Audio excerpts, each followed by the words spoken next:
Hi everyone, today we're going to be talking about how to be organized and compliant when we write our IEPs. So first, let's start with a timeline. Let's look at what needs to get done approximately and when. These are the things you're going to be putting into your to-do list and into your calendars ahead of time to help you stay organized and on top of things. Okay, so let's go back 4 weeks. About 4 weeks before the IEP is due, you're going to work on scheduling that meeting.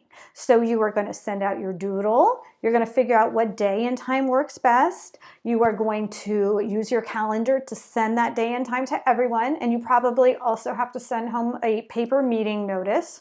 That's when you're going to start handing out your parent input forms and your teacher input forms, knowing that they might take a little while before they come back. 2 to 3 weeks. I put 3 weeks here, but you could stretch it to 2. You're going to start working on your informal assessments. So this is going to look like 2 things. One, you might want to do a full informal assessment like we talked about in our last lesson.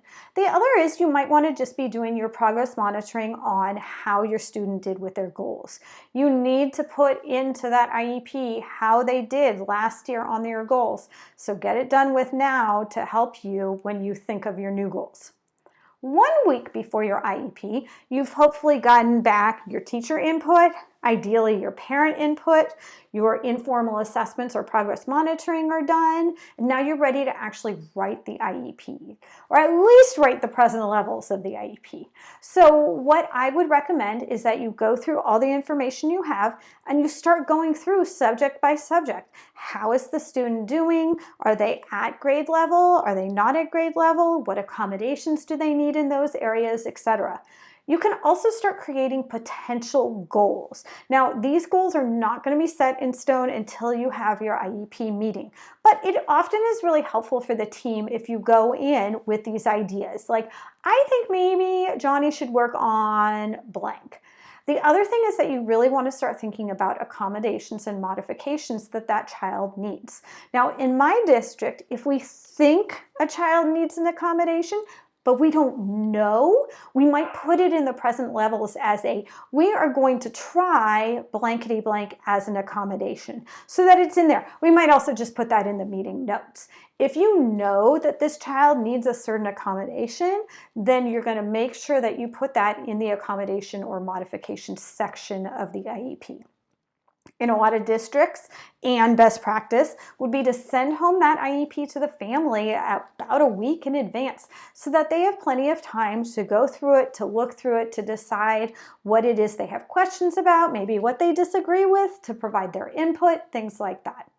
Okay, the day before the IEP, this is where you're going to be like the dentist. If your dentist is anything like mine, I get like 6,000 text messages and 2 emails and a phone call before the appointment because in their case, it costs them a lot of money if I don't show up. They still have to pay everyone, right? Well, in our case, it doesn't cost us a lot of money, but it does cost us a lot of time. And time is money, right? Time is really valuable. So we want to make sure that everyone who said they can come actually shows up. So that means not just the family, it means all the members of the team as well. Figure out what works best for getting in touch with them, email, texting, phone call, face-to-face, whatever it is, a day before that meeting, you're going to want to give them a reminder. Okay, you have your IEP. It's fabulous. Maybe one of these days I'll add in a module about different ways that you can do your IEP to just make it really stand out and make it really parent-friendly. But for the purposes of this class, we're just going to say that you did a great job having this IEP. Everyone was on board. It was awesome, but you're not done. After your IEP, you still have paperwork to do, right? And you're like, no, please, no. Well, sorry, I'm getting you ready though for next year. This is part of being organized, is getting things done right away so that the next year you don't have to struggle over these. So first, you're going to have to make sure that you send home some kind of finalized IEP and meeting notes, whatever it is that your school district requires. Next, you need to write a new data sheet because a good practitioner does not write the same goals 2 years in a row. There's something different about that goal. Now, maybe the only difference is that the baseline changed, hopefully they made some progress, right? So maybe your goal is that they're going to get 70% accuracy on initial S sound in words with no prompting or model, right? And before, they were 20% accurate when you went through your informal assessment and probes. And now they're at 40% accurate, right? So your end goal might be the same, although all it really told you is that you had too lofty of a goal last year. But your baseline is going to be a little bit different. We don't want to have the same goal year after year after year. I've seen this especially when it comes to students that struggle with language or students who have early language skills and are using augmentative communication, where they have the same goal for 6, 7 years in a row. And by the time they get to like age 20, 21, and they're in their transition program, and you're like, I don't even know what this means anymore, because they've had this same goal since they were in middle school. Don't be one of those people. We're going to talk about goals in the next slide. Besides making new data sheets, you are going to create a new IEP at a glance. And you're going to do it now for 2 reasons. The first reason is because you need to give this new IEP at a glance to their teacher. The goals changed, the accommodations changed, right? The due date changed. This teacher needs to have the most recent information. Yes, they were at the meeting, but they've got a lot on their plate, right? They're probably not going to remember everything. The other reason you're going to do this IEP at a glance right now, immediately after the meeting, is because then next year when school starts up again, you don't have to recreate it. It's already done when it's fresh on your mind. Trust me, this is like an IEP hack that'll save you and your team a lot of time. Okay, so you're like, oh my gosh, there's so many steps to an IEP. I know, right? IEPs are not just sitting down at a table. And as much as I hear parents that are really nervous about IEP meetings, and I mean, I can relate because they're kids you're talking about, right? But they don't often know all the pieces that go into it. But it's really important that you know all the pieces so that you can go through them flawlessly. So I have created some checkoff sheets. I have them in various forms, and I've shared some of them with you within this module. You can have a Microsoft Word doc that you print off and you cut up with your timelines as well. You can have just a regular PDF that you print off. You can have a Google Doc. You can use Google Keep. Actually, this is a great way to do it, is use the Google Keep that we talked about in Module 1 to check things off as you go along, and then just make a copy of it for every time you have to do it for a new student. You might just want to handwrite it on sticky notes and go through. Sometimes I would make the sticky notes because handwriting sometimes helps you remember, right? And then I would stick it to the top of that kid's folder, and I have their folder out to remind me I'm working on this kid's IEP. The other thing you could do is same idea, except you're attaching it to an IEP draft, or you're using a paperclip for an IEP draft. As you go through, you check things off. Okay, goals. I told you we were going to talk about goals. The reason that I really want to get into goals is because something I've learned over the last 2 decades is that a lot of people write pretty cruddy goals. They're not measurable, they are unrealistic, they're not based on the child's needs or the parent's priorities. So I want you to start getting in the habit of writing some really quality goals. Unfortunately, they might be pretty wordy in order to be good, but I'm going to walk you through that in this module. So first of all, your goals have to be based on your progress monitoring or informal assessment data. They have to be based on baselines. What I tell people when they write a goal without a baseline is I say, if you don't have a number now and you can't measure it now, what makes you think that in 12 months you'll be able to measure it? Right, so just recently I had a speech path who had a goal that was something like, Johnny will produce 2-word utterances in sentences. And I was like, what do you mean? Like, what are they doing right now? Are they already doing 2 words? And in sentences, what, all day long? Are you going to follow them around all day? And What does the teacher think about that? Does the teacher think that that's really a problem area? And what is the family? How do they feel about that, right? Is that something that the family prioritizes? Also, if you're only talking about 2-word utterances and maybe you're talking about a kid that's maybe 8 years old, then are we talking about verbal speech output? Are we talking about OGCOM? Are we talking about multimodal communication? There's a lot more information that we need to put in to have a quality goal.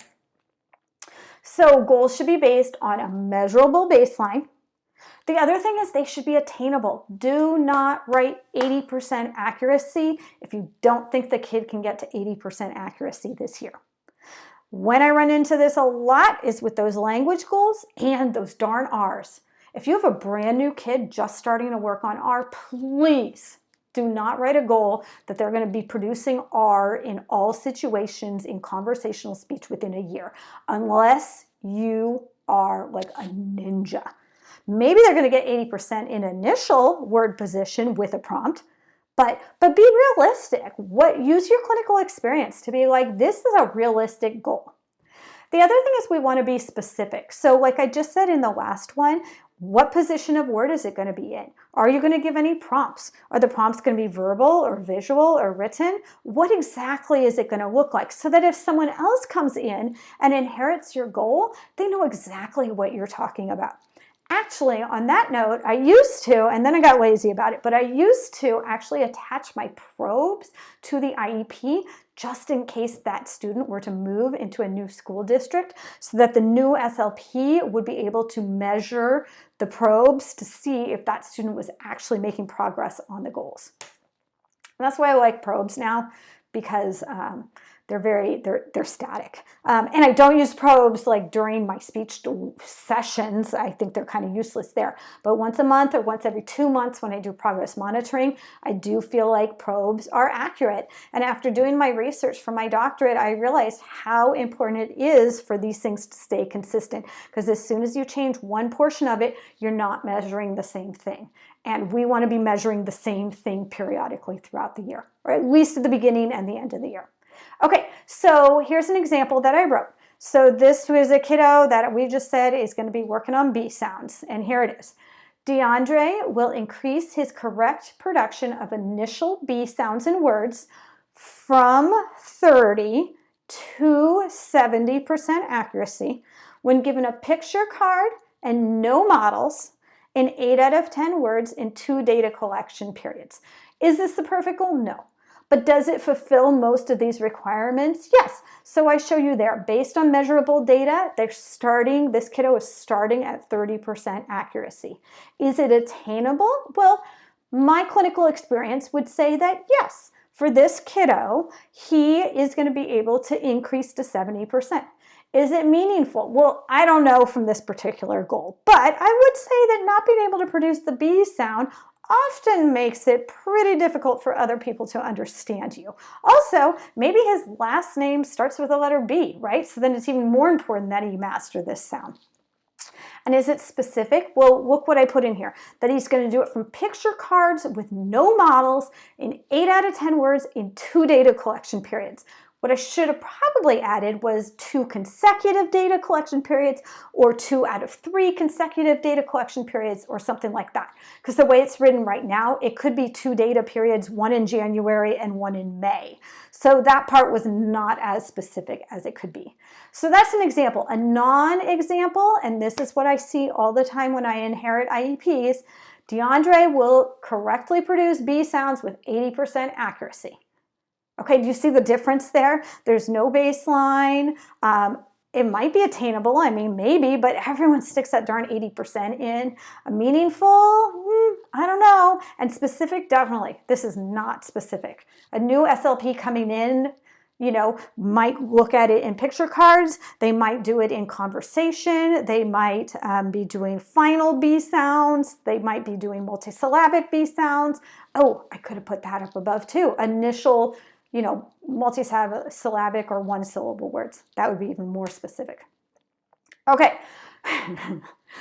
For the love of all that is holy and good, please do not create more than 3 goals unless you are required to.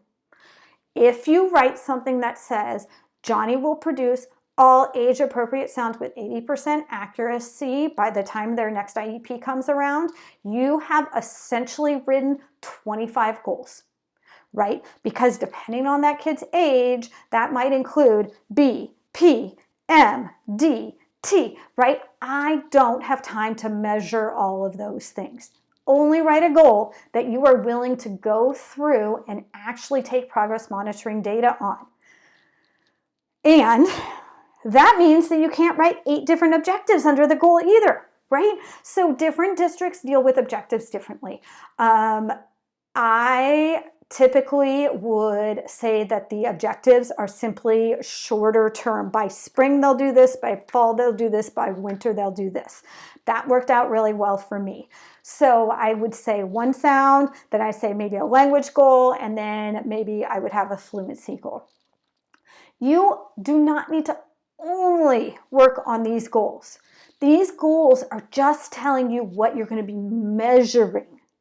Okay, they're just what you're going to measure. If you're also going to work on story retell, irregular past tense, that's great. Work on those things. Those are fabulous things to work on. Your goals are just saying where you're going to progress monitor. Nobody has time to progress monitor more than 3 goals. Okay, you just don't. I'm trying to save you time. I'm trying to save your brain that energy. Just don't shoot yourself in the foot here, guys. No more than 3 goals. And if your kid is like language, speech, fluency, social skills, blah, blah, blah, maybe 1 for each area. I'll concede that. But again, keep in mind, what do you need to measure and how long is it going to take you? Okay, after the IEP, we talked about it's not over. You got to send out the finalized paperwork, meeting notes. You got to print, putting into the working and the CUME files, create your new IEP to clients, create new data sheets, and archive your old data sheets somehow. For me, I would put them in the working file, or if I were doing them online, I would actually relabel it and be like old so that I wouldn't get it confused with their new data sheets. Whew. Okay, so here's your homework. You are going to be creating your IEP checklist. What does it look like in your district? Take mine and then alter it because I know it's not going to look exactly the same. And then share your checklist with the community. We all want to see what it looks like where you are living and what your school expects. Make sure you include, though, in there how far in advance these things should get done, because that's going to help you to schedule them onto the IEP, and onto your calendar. And sometimes you can even write the little date. Be like 3 weeks before this is due, and then write in the date, 9/20, so that you remember to do it before that date. Okay. Can't wait to see what you come up with. Great job, everyone.